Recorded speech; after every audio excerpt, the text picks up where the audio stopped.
Hey, it's Michael, and I've got a question for you. Have you had any conversations in the last few years that felt like a battle?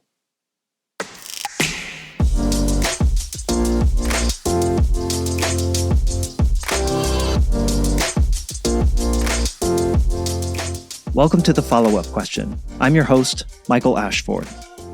Come with me on a journey as I explore how we communicate well.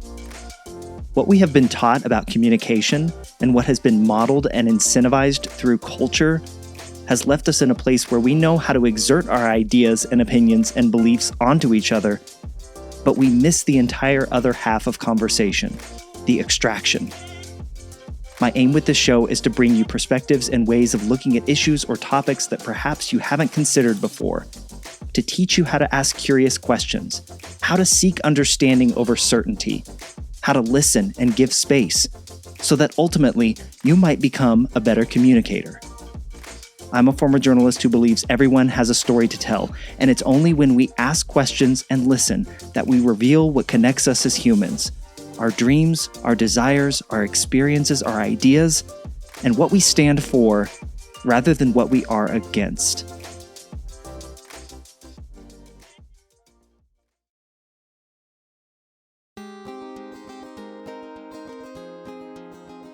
I'm now more than 100 episodes into this podcast, and along the way, many of the people that I've had on the show have introduced me to some words and phrases that I'd never heard before. If nothing else, my guests have helped give me the vocabulary to appropriately express the things I see in this messy, murky world of trying to help us find common ground and communicate well with each other across differences. In episode 64, Neelan Parker shared the definition of affective polarization, the state of mind where people begin to believe that the other side is not just different, not just wrong, but actually evil and capable or even prone to doing things that humans shouldn't do. And in the face of an adversary that is not human, you are much more likely to defend yourself with violence. Or there was Martine Carcassonne in episode 91 who introduced me to the term conflict entrepreneur, the people who see financial and personal opportunity in dividing us. My guest in this episode brings with him another word and another definition that I was previously unaware of that deepens my understanding of the world we live in, and I hope it does the same for you too. Now, I'm not going to tell you what the word is. You're going to have to listen to let him tell you. But my guest is Matthew Trombley, and he actually lives about 30 minutes away from me here in Colorado. But until I came across his TED Talk, The Beauty and Complexity of Finding Common Ground, I didn't know Matt. But we grabbed coffee one snowy winter day here in Colorado, and we got a chance to hear each other's story. And now he's here on my show. Obviously, something Matt said while we had that coffee that morning really resonated with me. As you get ready to listen to Matt's story and his perspective of conflict and common ground, please understand, when we start our relationships with people from a place of fighting and arguing, we have a tendency to turn our convictions into weapons. And I want to ask you, is that how you want to show up in the world?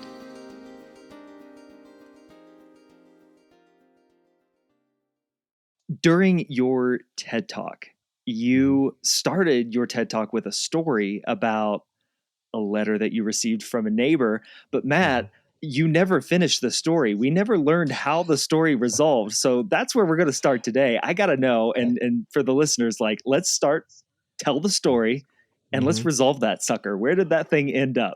Well, that's a great question. Like Paul Harvey, I wish I had the rest of the story.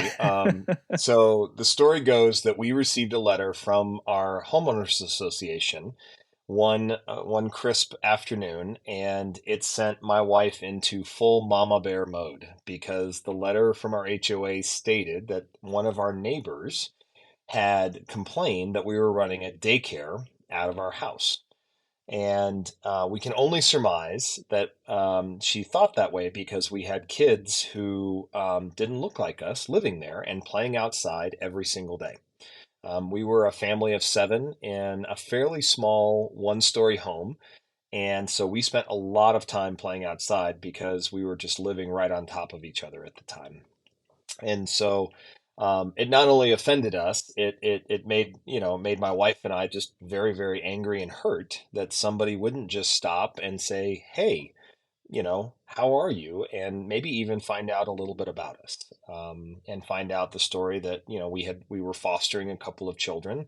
My wife and I are very Caucasian, and they were Hispanic children. And just find out a little bit about our story and their story and how our family was doing.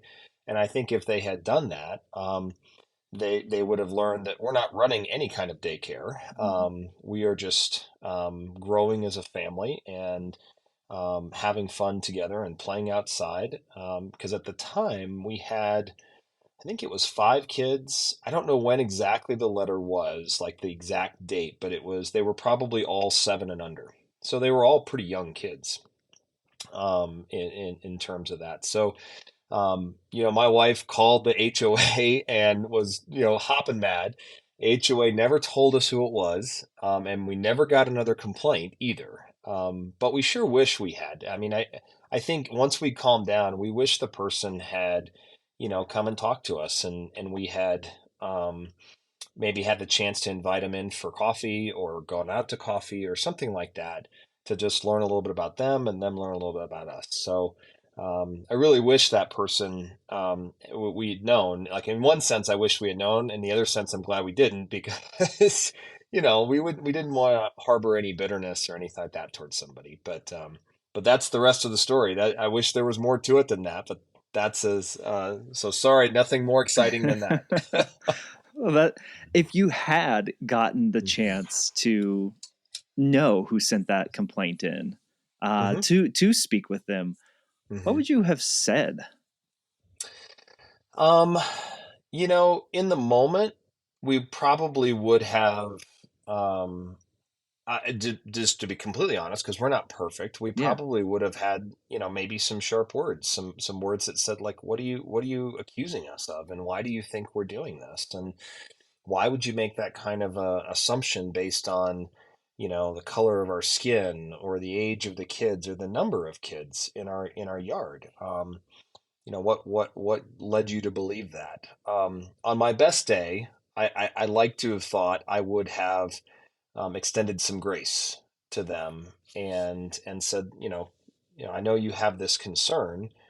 Can we talk about it? What do you think is going on here? And can I tell you what's really going on and see if you're still concerned afterwards? Because I think when you extend that kind of a grace, and it starts to assume the best intent of somebody, even Mm. if you think the intent was the worst. And I think that starts to build a relationship. And in my TED talk, to me, the core of what I wanted to try and inspire folks to do was to build relationships with people that they may disagree with, or they may be offended with, or offended by, either because of an interaction with them or because of an assumption or perception about them, that they've gotten from afar. Yeah, Matt, in rewatching your talk in hmm preparation for our conversation right here, one of the lines you said that stuck out to me the most was, we so often go into relationships um, starting with an argument hmm rather than going in starting with love or leading with love. You said hmm something to that effect. hmm Man, I'm curious, this whole situation with the letter that you got from the HOA. hmm Where in the timeline did that come into your life as hmm you were starting to think about, or as you were thinking about this topic of common ground, and the as your talk is titled, the beauty and complexity of it?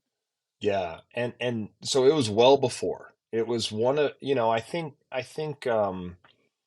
Michael, and I say this in my talk as well. My faith is a huge part of who I am. Yeah. I'm a follower of Jesus Christ, and so I believe that, I look at things through the lens of my faith. And so if I talk about it or if I reference it, I hope you or none of your listeners will mind, but that's just the perspective and prism that I often see situations with. And even though this event happened several years before my TED Talk, and it even happened in a different city than we live in now, Mhm. it was still something that was very formative to us. And as I thought about what I was seeing and what I was experiencing in my own life, and what I was seeing on social media or on TV or just in the culture in general, it brought me back to that moment where I was in a moment of saying, am I going to go to war, with my neighbors and go find out who they were and go hunt them down and go stare eerily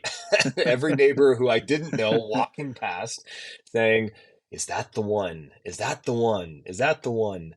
And so for me it was very formative, and it was a great example to me of the direction we can go in our relationships, because not every relationship starts with love.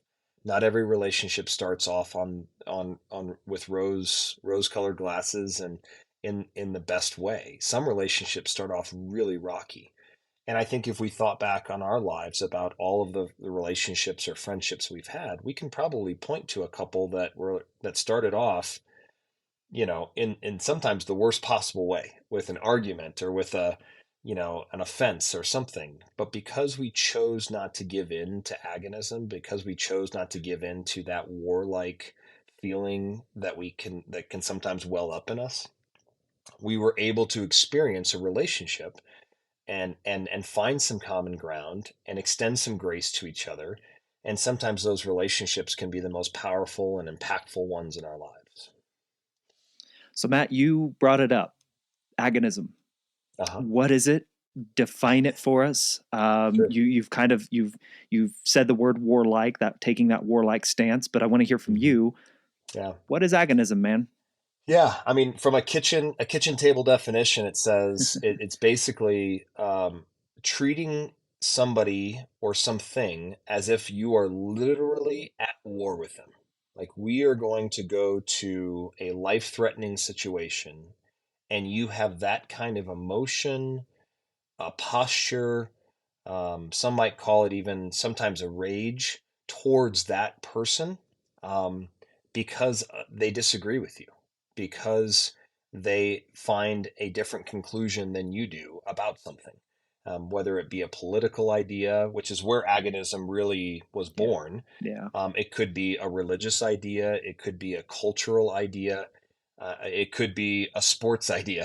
I mean, I'll never forget, I went to a Boston Red Sox New York Mets game, and there were more fights in the stands than there were runs scored in the game. And and so you can't tell me that agonism isn't in sports too. No. But it's really treating that other person as if as if they are your mortal enemy. And just as if we were in a literal war, that person is that kind of enemy to you. That's what agonism really revolves around and means. Man, I mean, I'm a former sports writer, so I can absolutely attest to the agonism in sports. But I mean, just think about the language that we use in Hmm. our political campaigns and in Hmm. sports. We're battling, we're Hmm. fighting it out, Hmm. we are warriors. I mean, we've heard Hmm. that in sports, certainly. Just the language that we use. So, Hmm. Matt, you and I have had a chance to sit down to coffee and discuss this because thankfully Hmm. you and I are just a town away from each other here in That's Colorado. right. That's right.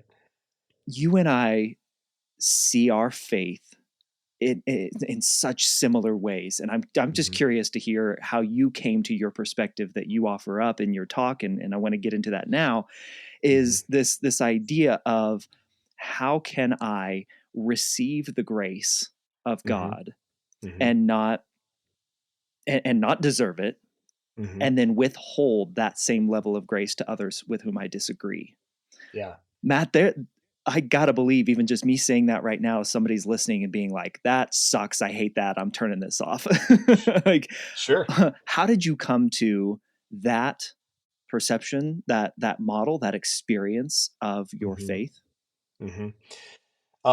Experience is a good word for it. And I experienced it in our faith, because we have a shared faith in Christianity. Um, we believe that our God is living and active, and that we can have a relationship with Him. And so, to me, I experienced that in a relationship. in a relationship with someone who saw me at my worst, whether somebody else saw me or not, who knows every secret I have, who knows everything I've done to foul up, who knows every word I've used in my daily commute to work or back, who every moment that I've had, and yet unconditionally loves me, and restored me, just the same, as if I had done nothing, none of that. And so when I reflect on what's been given to me, and how that has impacted my life, how that's impacted my marriage, my relationship with my children, the way I go about my work, when it's impacted everything that I do. And not that I'm perfect now, but it's impacted it in a positive way. Mhm. For me not to give that gift to someone else, for me to stand back and say I'm worthy of it, but you aren't, it's heartbreaking to me, because, and I think it is the height of hypocrisy. And I would say that my strongest critique is for those who share our faith and do that.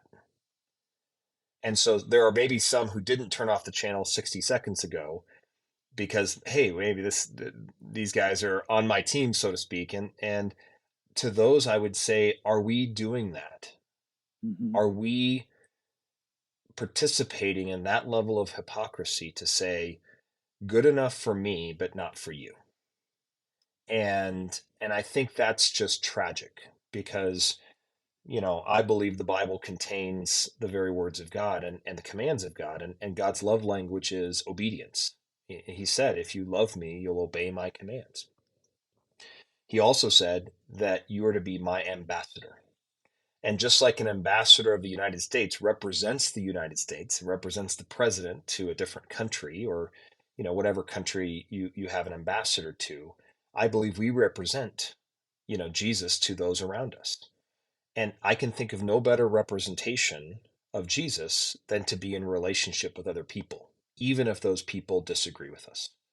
And when you look at the life of Jesus, even if you don't believe in him or believe everything he said, you can't argue that he wasn't somebody who lifted up the culturally oppressed, that Mhm. he lifted up people who were downcast, that were marginalized, that he lifted up women in a society that marginalized them, that he lifted up the sick in ways that where culture marginalized them. That his strongest critique was not for those marginalized people, but for the people who knew his commands and didn't do them. And so for me, that's where I come to the place where, not that I am perfect at this, but far be it for me to propagate, holding on to that gift and not giving it to somebody else, whether they believe the same way I do or not. Matt, I don't know if you feel this or sense this or see this or not, um, but I feel and have witnessed agonism in Christianity right now. And the Hmm. argument is we very much are at war for the sake of our souls, for the sake of go down any line of social issues, for the sake of our democracy, for the sake of the unborn children, for the sake of our children's mental health, for the sake of dot dot dot. I mean, you Hmm. cover gender and fluidity issues in your TED talk. That's another Hmm. one. Hmm. What do you say to the Christian who says, "But Matt, we are at war for a battle for souls"? Hmm. Taking that agonistic mindset, what do you say to them? I would say that that's not the model that we received. And the most difficult thing we have is to speak truth and to defend our faith and the way that we believe without hating somebody else who doesn't. And so I would look at that and say, and I talk about this in my TED talk, that I think some of the barriers to genuine relationships are believing the lie that because you disagree with me, we can't be friends, or that means that you can't or won't or don't love me, or the inverse, which is, if you love me, you have to agree with everything I say or do. Mhm. And I think as Christians, we have sometimes fallen into that trap of those lies to say, I'll love you as long as you agree with me. And that wasn't the model that Jesus gave us. That wasn't the model, even in the Old Testament. That wasn't the model. I mean, the Jewish people were commanded to love the foreigner, to save some of their crops for the sojourner, to take care of the widow and the orphan and those that need help. They were commanded to do that, whether they believed in the God of Israel or not. And so I think as Christians, we have to continue to find ways to not turn our convictions into weapons towards somebody else. But that doesn't mean we give up our convictions either. That doesn't mean we don't believe what we believe. That means we don't, vote for the things that we are conscientious about voting for, whether it's, an unborn, the topic of abortion, whether it's the topic of going to war, whether it's the topic of anything really. Mm-hmm. But that doesn't mean we can't participate, and it doesn't mean we can't have an opinion. But at the end of the day, we have to honor and respect, and that's part of the common ground that we need to see, that there's another person who may disagree with us, and we can't say that we're going to hate that person because they do. And so as a Christian, I think we've got to not only speak the truth, but do so in a loving way. And I think we're commanded to do that. What does that look like, Matt? What, Hmm. yeah, that to do so in a loving way, to Hmm. speak truth in a loving way, Hmm. even to those with whom we disagree. Hmm. What does that look like?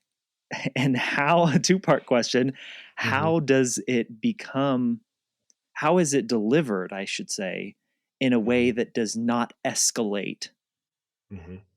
down the warpath, Yeah. to continue to Yeah. use that language? Sure, sure, sure, sure. It's a great question. And I think that's why I think the starting point is naming your adversary. The person who disagrees with you is not your enemy. The idea of agonism is your enemy. That's the disease. That's what's wrecking us, is that we're believing those lies. We're believing in agonism, that that person is truly my enemy. And so the person who disagrees with you is not necessarily your enemy. They do disagree with you, but they're not at war necessarily with you. And so I think to some degree, it's making sure you're focused on that. The other thing I would say is, I think to defeat agonism, you have to be in a relationship. It's relationships that defeat agonism. It's not lobbing grenades of scripture via Twitter Hmm. or non-scripture via Twitter. Yeah. That, I mean, that wouldn't convince me. Would it convince you? I mean, I don't think it would. But if I knew someone, if they built a relationship with me, if we broke bread together, if we exchanged ideas in a way that was safe, then that person would be able to or would have influence over me, and I would have influence over them. Um, and so that's why I really believe that you've got to start with common ground in a relationship, and then when you inevitably put your foot in your mouth, either way, you've got to exchange some grace. And I think when that happens, it's a really, really powerful thing. And I think it, to me, that's a modern way of loving our neighbor as ourselves, is to approach them in a way that says, would you like to talk about it? If no, okay. Would you like, if you're interested in my opinion, I'll share it, right?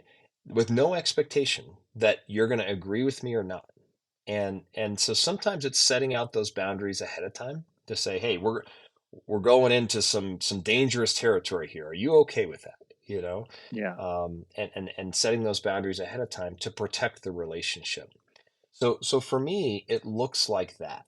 And it's going to be a little different for everybody. I mean, I've been in the corporate world for 24 years, 25 years, and there are certain things that you have to be very careful and sensitive about talking about, because you're working in and around a lot of people who who don't necessarily agree or believe the same way you do.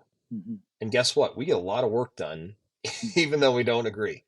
And so I think in our relationships, whether they're at work or in our personal lives, I think we can coexist. We can have relationships without, even when we disagree. But I think it takes that relationship, it takes that intentionality to find the common ground with somebody, and then continue to lean into that relationship and exchange some grace when you guys say it the wrong way sometimes, if that makes sense. It absolutely does, Matt. And how I've often worded it in my experiences, whether you're Christian or not, whether you're practicing a different faith or not, whether you Hmm. don't practice any faith at all, what Hmm. we miss, what we so often miss in conversations where we disagree, we try to bring about correction or change without doing the hard work first of establishing trust. And Hmm. that's what you just kind of talked about right there, is to be in relationship, to Hmm. understand and know this person. That's Hmm. building trust. Hmm. And in the absence of that, we just try to, like you said, throw our scriptures at people, Hmm. and try to like bludgeon them to change or to see it Hmm. our way. Or we throw Sure. facts and figures at people and Hmm. try to Hmm. prove them wrong. And that's Hmm. never going to change. Hmm. We can't have these types of relation or conversations that you're talking about without doing the long, hard work of establishing trust. Hmm. And Yeah. Matt, you talked about common ground, and you Hmm. said something in your talk that I would love to hear you expand on. And that is, you said that common ground is not exact. Hmm. I had one takeaway of that, but I want to hear what I had something roll it around in my head, but I want to hear what you meant by that. What does it mean that common ground is not exact?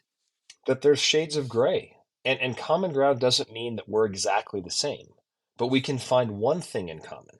We can find one thing that we share. We can find one thing that is common among us. And maybe it's as simple as we like the Broncos or we don't like the Broncos. It could be both ways. I mean, the Super Bowl's right around the corner. I know I'm dating your podcast now. Sorry. It's all right. We don't know who Go Chiefs. won. Go Chiefs. Go Chiefs. Hey, Michael, nobody's perfect, man. It's Hey. okay. It's okay. But yeah, but you can find something in common. It doesn't mean so. Let's use sports as a quick and easy example. We both seem to like football. We both seem to like sports, but we don't like the same teams. Exactly.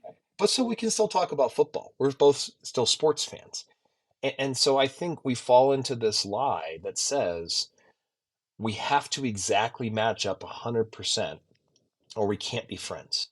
And maybe some would say, well, not 100%, but we need to match. We do tend to fall into the lie that we got to match up 90%, 80%, and sometimes it's over a single issue.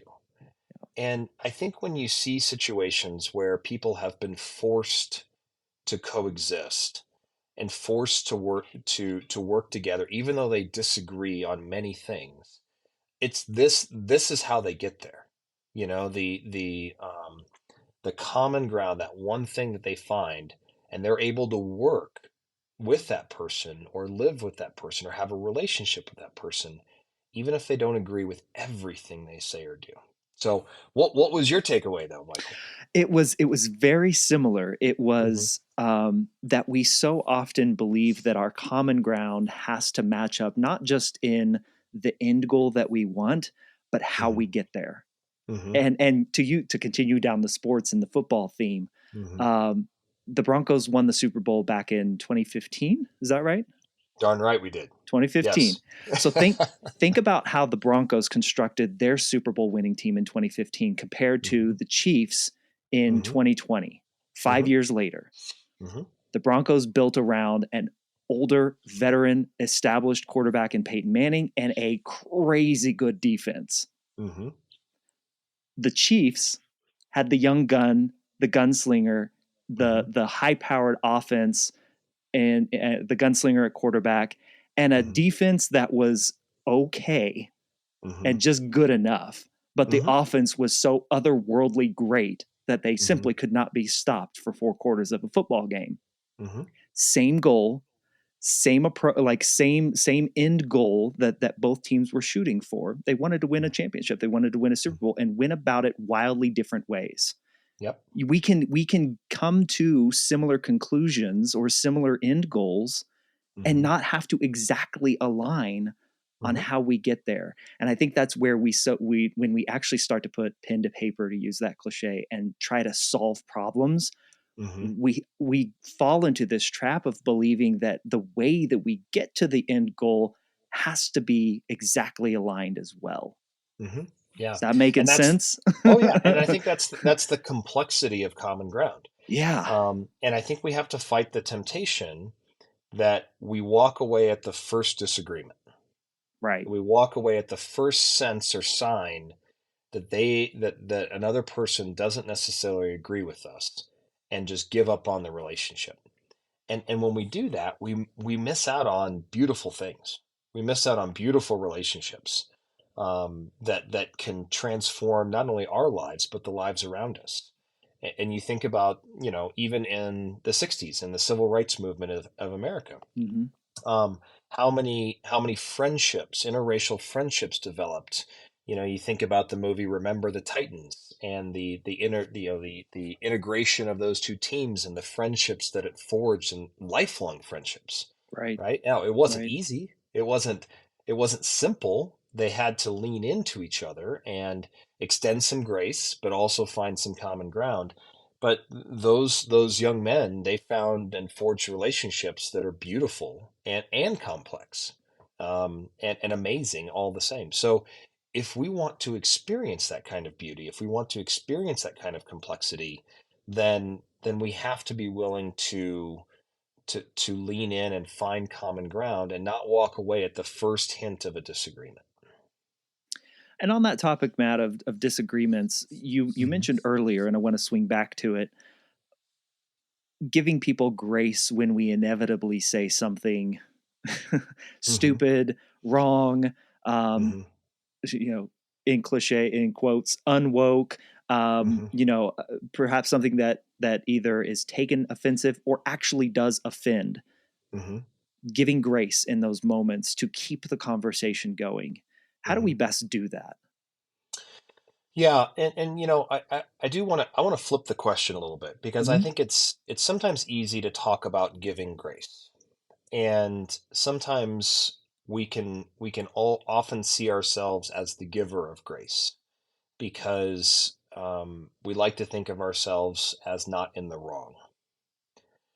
But if we flip the question, we also have to be humble enough to receive grace and ask for it, and say, I was in the wrong, and I fouled up, and I messed up, and I'm sorry. And it's interesting, because as I developed this TED Talk, I sent it to somebody, and unintentionally triggered them and caused a very emotional reaction for them. And it wasn't a positive reaction.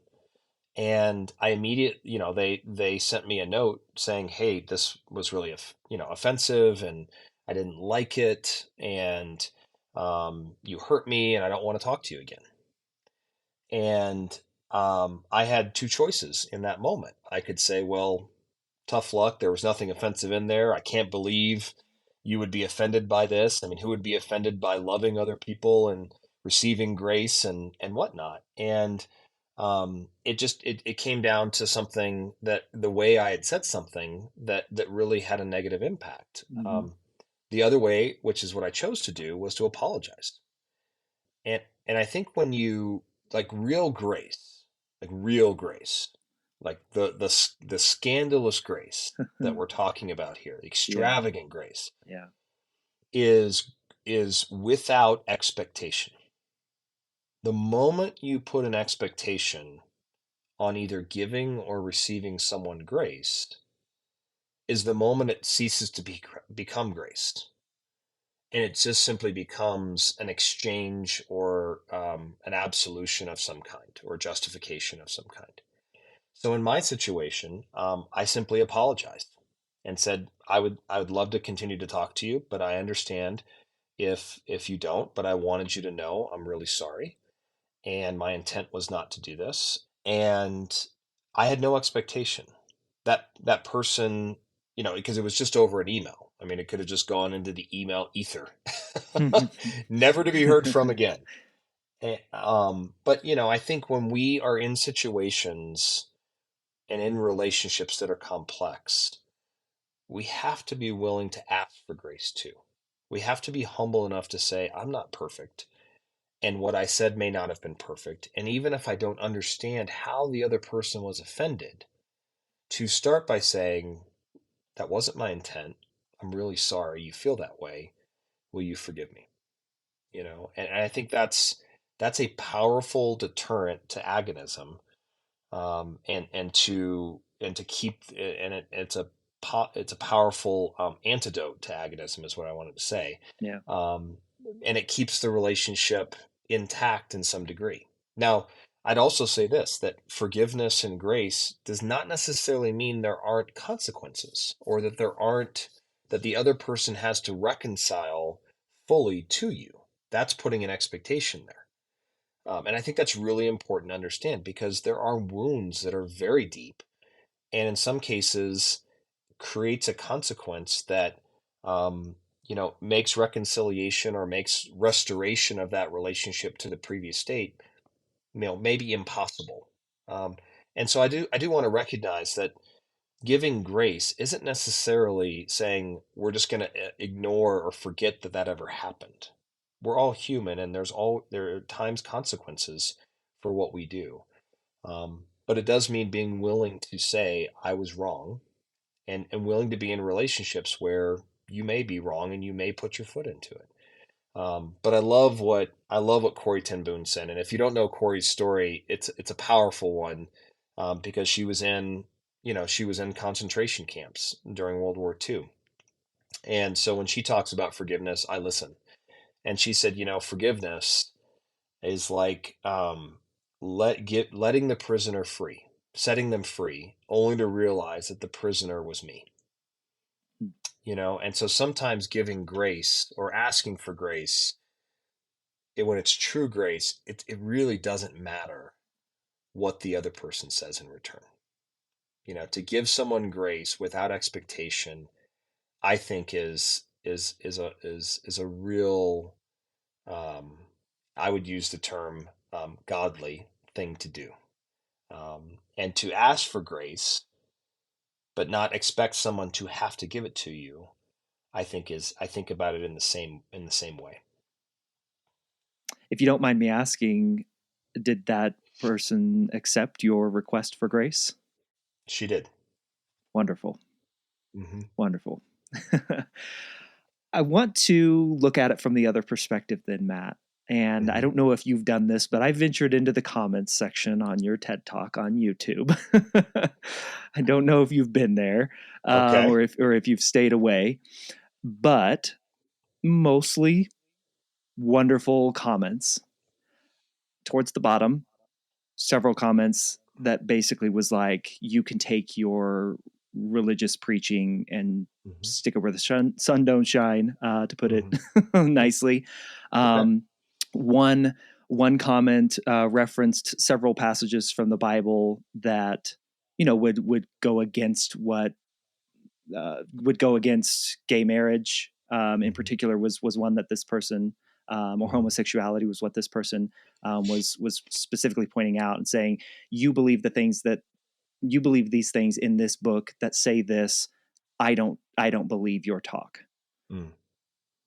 What's your response to the people who would say you can take your religion and you can take this idea of agonism and shove it? I'd love to have a conversation with you. Yeah. I'd love to sit down. They are probably not in the place where I live. If they are, let's grab coffee. If not, I'm on LinkedIn. I have a Twitter account with one follower. So you can follow me if you'd like. Dump that. But more than anything else, I'd love just to have a conversation, and to explore why you feel the way you do. Not to try and convince you of what I feel, but to maybe have a relationship. And I think having a posture of always being willing to talk, and not necessarily being personally offended when someone disagrees, having no expectation that everybody's going to agree with you. I think that's a really important posture to take if you're going to find common ground. because those people, they are entitled to their opinions. Because I believe the way I do, I believe that we were made with a free will, with a choice. We have the choice, and so I believe that is a God-given attribute of us. And so to tell somebody they can't believe or they can't disagree with me, in some ways, is going against what Mhm. I believe that God has given all of us, which is that choice. And so, but to embrace disagreement is to celebrate that you may have a different choice. But I'd just love to talk to you. And for those that quote scripture, and I think it happens on both sides. I think there's Christians that would quote scripture at me, and there's people, non-Christians, or maybe different kinds of Christians, that would quote scripture at me, and that's okay. That's okay. But if we're not willing to have a conversation with somebody, if we don't have a posture of saying, I'm willing to ask you and talk to you about it, then we have to ask ourselves, have we given in to agonism? Does it have a hold on us? Are we trapped in a cycle of being at war with people who disagree with us? And that's, I think that's a question only, not maybe not only, but I think that's a fair question to always be asking ourselves if you're not willing to sit down and talk to somebody who disagrees with you. Matt, I just when I read the comments, it just struck me as ironic. Hmm. Here is somebody who has very clearly been wounded by agonism, Hmm. displaying agonism. Hmm. I mean, to read the definition you gave of agonism in the talk, it's taking a warlike stance in contexts that are not literally war. And I know Hmm. you gave a definition earlier, but that's just what it just hit me in the face when I read that. Of like, this person can't even see, is so Hmm. wounded that they Hmm. can't see that they are displaying the very behavior that you are advocating we try to overcome. Sure. And Well, Matt, and it, go ahead. oh, sorry. No, that's okay, Michael. Go ahead. You have a question. Yeah, it brings me back to this idea of certainty, Hmm. um, and how we as Christians, and certainly people who are not believers, atheists, Hmm. agnostic, believe a different religion, we Hmm. get wrapped up in certainty about things that Hmm. we couldn't possibly be certain about. Hmm. And I would love to hear your thoughts on certainty. Like, what are you certain of, and what do you, I know we've used the word grace a lot, but what do you give grace to Hmm. in your life? Hmm. Well, that's a loaded question. I'm certain that the Broncos haven't been very good since the last time we won the Super Bowl, and the Chiefs have been much better than the Broncos. I'll take it. I'll take it. That's Yeah, undeniable fact. yeah. It's interesting because it really delves into this thing that I think our culture has been wrestling with, which is what is truth, Mhm. and so what can be relied on, um, and this postmodern thought of, well, we can all live in our own truth, or we can all be true to ourselves, or we can all have our own truth. Um, and I think that's a very, very difficult place to live, because if that were true, we wouldn't have any laws, we wouldn't have any rules, we wouldn't have any kind of constants in our lives. We wouldn't all drive on one side of the road, to use a very simple way of thinking about it, right? We wouldn't all stop for red lights. We'd say, for me, red lights are a good thing. Let's keep going. Um, and so I'm not trying to minimize disagreement. What I'm trying to pull the thread on is, for me, my certainty is that there is a God and I'm not him. And that's where I start. And if that's my starting point, then what that God says is what I need to follow and what I need to believe, and that is what I am certain about.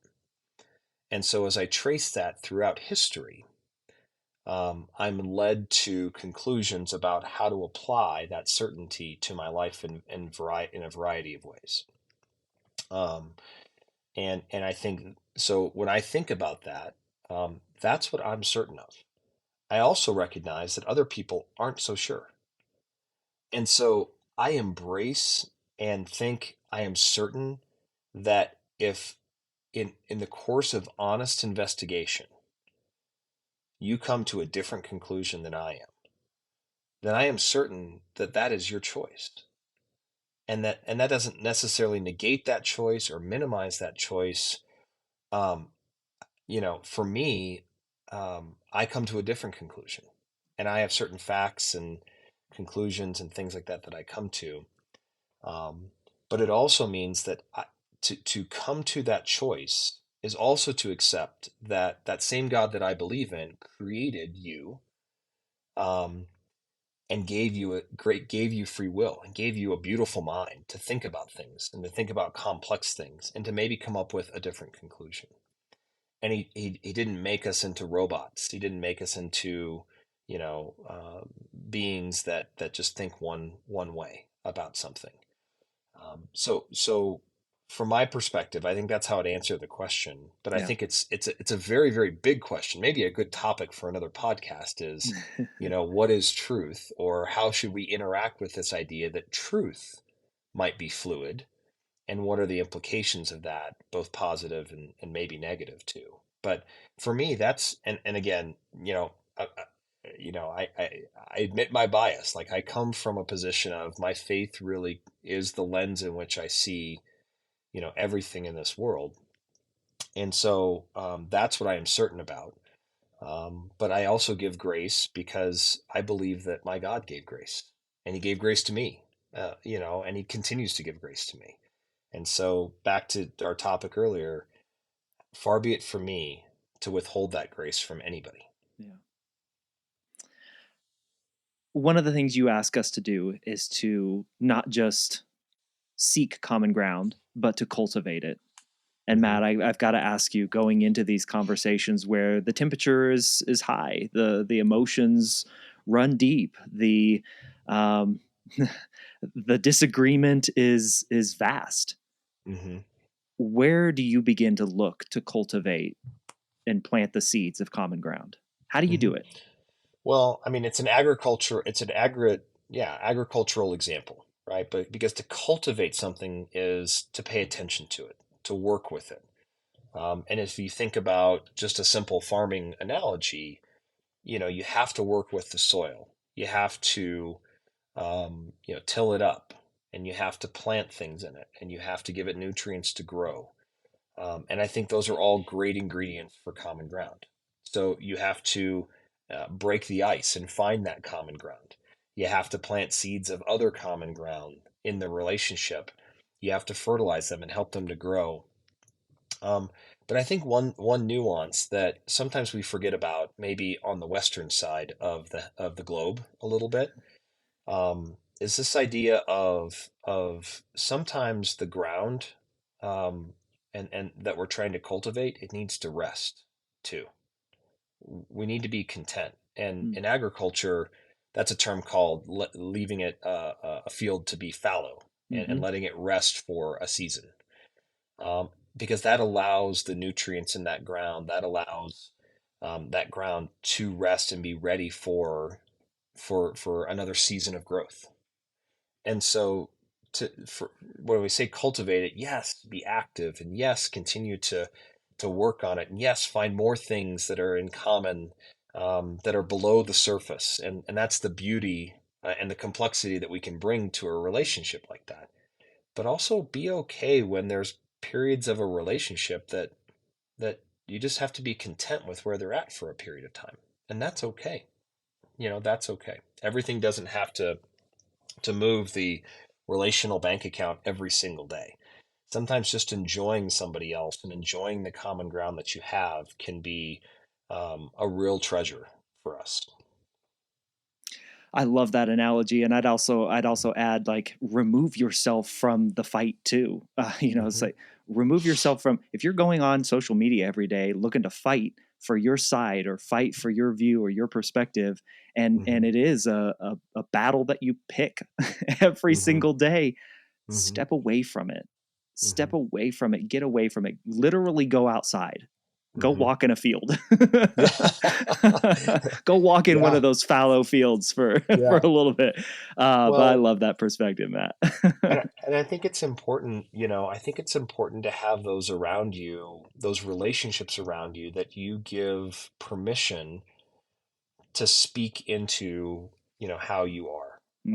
I've had colleagues that, there was one in particular. I think of her fondly to this day, because she was so good at with people, just so good, so much better than me with people.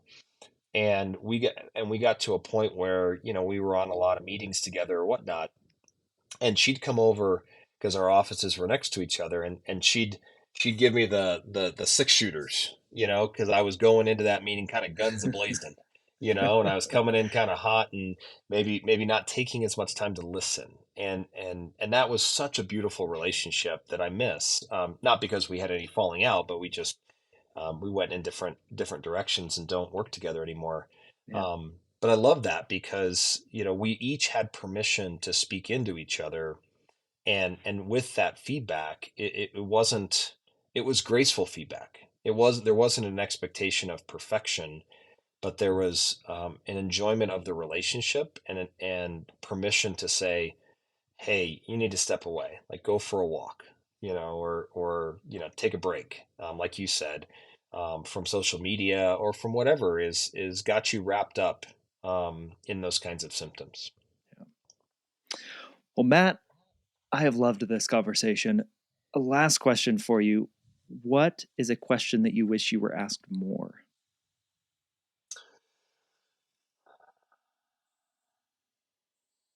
Well, that's a question I wasn't expecting you to ask me, Michael.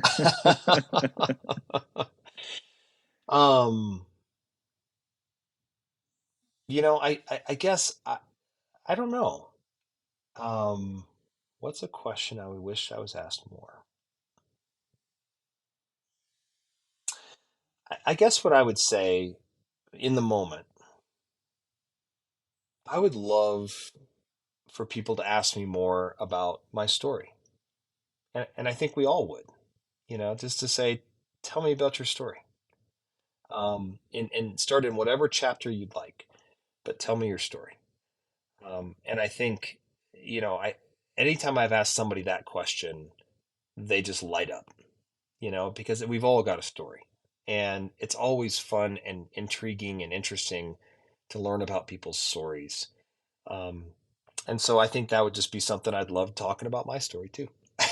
That might be a little bit of a cheesy answer, but it's the one I can think of in the moment. It's so good because I can tie it back to, the question I asked earlier, where how do we even begin to have these conversations? Mm-hmm. Rather than jump off the deep end into the topic where we disagree or the argument that we're having, perhaps to put it that way, let's start to get to know each other first. Like, just tell me about yourself first. Like, I want to know who you are first, and not paint you with this broad brush of this thing that we disagree with as that's who you are. That's where we fall into agonism, right? That's where we paint people as our enemies rather than someone who disagrees with me. Yeah. Who came to a different conclusion, or that's where they're at right now. Yeah. So I think it'd be fun if we spent time every day just asking each other about their stories. Tell me about your story. Where'd you grow up? Because I think when you do that, you also find additional places where you find things in common. And I'm very passionate about that, and I think that's a fun thing to continue to explore, and a really beautiful thing to continue to explore. Well, Matt, you thought it was cheesy, but I thought it was great. I thought it was a great place to leave it. So, man, thank you so much. Thanks for delivering a wonderful TED Talk, excuse me. Yep. And thank you for taking the time. I sincerely appreciate it. Thank you so much. Thanks for having me on, Mike.